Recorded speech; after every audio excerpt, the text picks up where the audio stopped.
نقول لك انا سيما هادشي اللي كنفسرو، ما هو التركيز، ما هو داك اسمه قوه خارقه للعاده. انا جيت نقول لك بان داك الشيء شحال من واحد تيقول لك بحال هذا الشكل، ولكن انا عندي قوه خارقه للعاده. داك الشيء بالتركيز باش ما بغيتي عندي قوه خارقه. قادر نوقف طياره مروحيه، قادر ندخل من 100 متر حتى 200 متر ديال العافيه توصلنا وما نتحركش، وقادر ندير كمية زلية على كرشي، وقادر نعمل هذاك الشيء اللي عملت معك قبيله في قدام الناس قدام الكتيه. نقدر نقول لك ندير داك الشيء التركيز ديال الانسان اللي كان مريض، نقدر نعطي قوه خارقه للعاده من عندي انا التركيز بالجهد الى جهد الله سبحانه.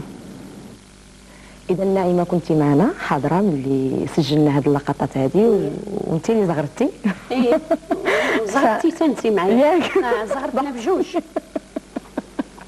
فنعيمه صعيب ان الانسان يصدق اشياء بحال هذه عن بعد. صح. واش لو كان ما شفتيش بعينيك كنتي تصدقي؟ هو النوبه الاولى ملي نعس على دوك المسامر، انا ملي سالا مشيت قلبتهم بيدي ماضيين، والنوبه الثانيه ديال داك الكار ديالكم ما صدقش انا، يحسبني هادي شي، ولكن جروا. والنوبه الثالثه كاع ملي طلعنا انا وياك في لاسانسور وقف لينا لاسانسور بعينيه صافي، انا كذبت. سبحان الله.